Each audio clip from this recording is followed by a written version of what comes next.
In the previous video, we have created a form for the user registration. Now in this video, we will add the repository code and we will save the details of this user in the database. Let's open Visual Studio. Okay, so in the previous video, we have created this sign up get and sign up post action method. We have also created this signup.cs HTML page. Now let's add the link of this page to our navigation menu. Suppose here I am in this header.cs HTML and over here we have this registration link. Now here I can add the link to this sign up page and I can do that by using ASP controller. The controller name is account and then ASP action. The ASP action is sign up. Let's save the changes and run this application by pressing Ctrl F5. Let's click on this register link and here you can see that we are having our register page. Now we need to save the details in the database, and to save the details we need a repository. Let's create a new repository in our project. Under the repository folder, let's add a new repository with name account repository. Click on the add button and over here let's add a new method, public async task create user async, and in this method let's pass some details. So we are using sign up model.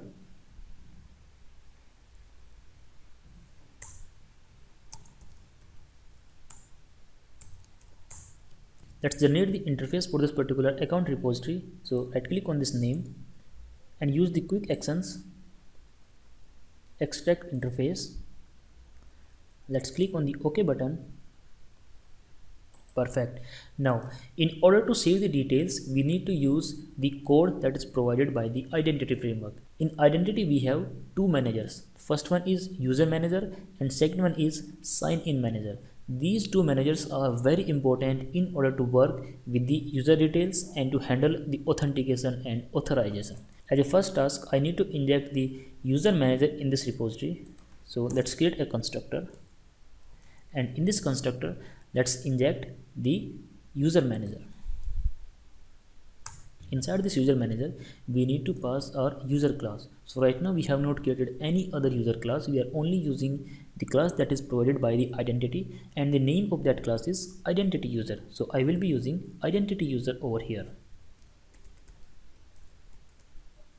Okay, let's give it a name user manager and now let's generate a field. Here we can press control period and let's create a field. We can use the underscore because we are using this nomenclature in this entire application. Now we have injected this user manager in this account repository class and over here we need to use some methods that are provided by this user manager. Let's see how can we do that. So let's write this user manager dot. We need to use this create async method provided by this user manager class.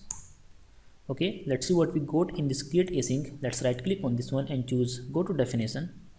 Over here you can see that we have two overloaded version for this create async method. First one is we can simply pass the user details and the second one is along with the user details we can pass the password and focus on the return type. The return type is identity result. So we will be using the same return type and we will use this method where we will pass the user details and the password. And remember this time as a user we are using this identity user class. So we need to create a new instance of this identity user where user is equals to new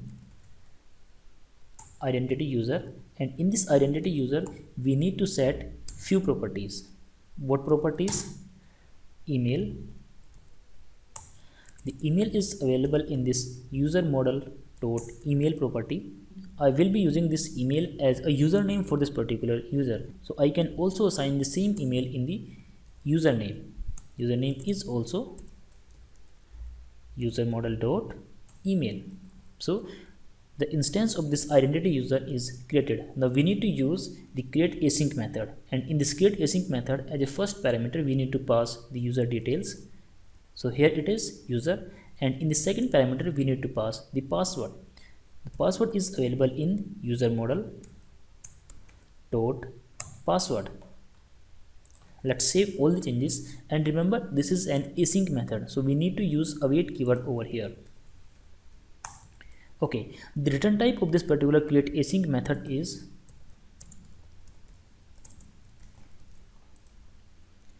identity result. So here also we need to return the identity result. And let's return the details from this create user async method.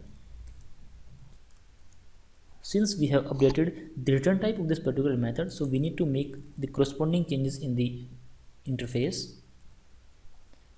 So here we can update it like this. Let's save all the changes. Let's resolve the namespace. Okay, now let's go back to the account controller. In this account controller, we need to inject this account repository. Let's do that quickly.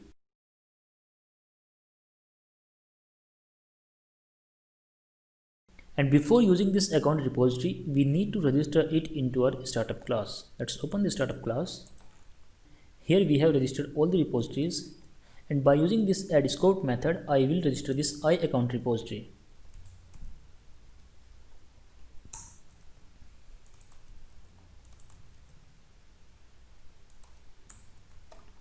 Now let's go back to the account controller. In this account controller, if the model state is valid, then let's use this account repository and let's save the details of user in the database. So account repository dot, we have one method create user async, and in this method we need to pass the user details. And remember, this method is an async method, so we need to use await keyword. And if you are using this await keyword, then we also need to update this method. Let's make it async. Let's use the task, save the changes, and build this application. Build is successful. Now we need to check whether user has been created or not in the database. So we can verify the details by using this result variable. If result dot succeeded, if this property is true, it means user has been created in the database. If by chance this is false, then we need to get all the error messages from this result and we need to display all those error messages on our UI. Let's get all the error messages and let's assign all of them to our model state. This result variable has an errors properties. All the error messages are available in this error property. Model state dot add model error. So in the first key we can keep it blank, and in the second one we can add the error message. Let's run this application in debug mode.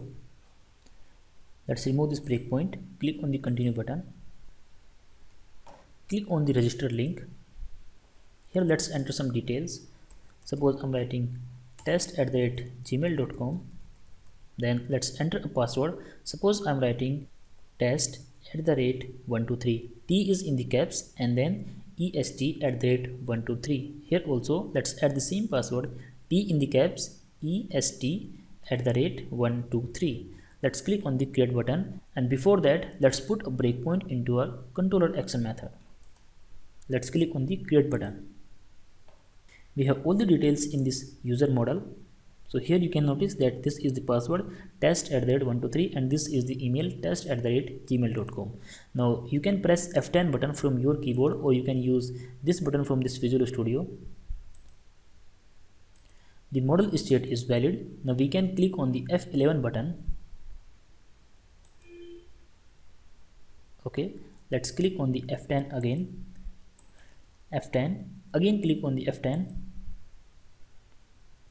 Let's see what we got in this result variable. We do not have any error and the succeeded property is true. It means user has been created into our database. Let's click on the continue button. We can clear all the model state from here and click on the continue button. Okay, now let's verify the details of this user in the database. This is the database that we are using for this particular bookstore application. Let's refresh the changes in this database. And the details of all the users is available inside this ASP.NET users table. Let's right click on this one and choose select top 1000 rows. Here you can notice that we have the details of our first user. This is the ID. The ID is represented in form of an GUID. Then here is the username. Then this is the normalized username. This is the email, and the user has not confirmed this email. That is why we are having this 0 over here. Then notice in the password column, we are not storing the plain password. This identity framework has converted this password to a hashed form automatically. And then Here we have all other details. We need to update our code little bit over here. In case the result is not successful, then we need to return our view from here. So let's return the view. And in this view we can simply pass our user model. Now again let's run this application. Click on the register button. Let's again try to sign up with the same email that we have already used, test@gmail.com, and let's enter a password. This time suppose I'm entering 12345. Let's enter the same password in this confirm password box, 12345. Click on the create button. Click on the continue. Here you can notice that we are having some error messages. Password must contain at least 6 characters. Password must have at least one non-alphanumeric character. All the validations are related to the password field, but we have not configured our password anywhere. This is happening because the identity framework has already configured these settings for you. We can also customize all these settings as per the need of our application, and we will try to do all these things in some upcoming videos. But here let's enter a valid password. Suppose here again I'm writing test@1234. Again click on test@1234 and click on the create button. Let's verify the details. So here we have test@1234, and again I am using the same email. Let's click on the continue button. Let's see what we got in this result variable this time. This time you can notice that we have succeeded property false, and we have one error because this username has already been taken. Let's click on the continue button, and here you can notice that we are getting the validation message. So we cannot use the same email multiple times in this application. Perfect.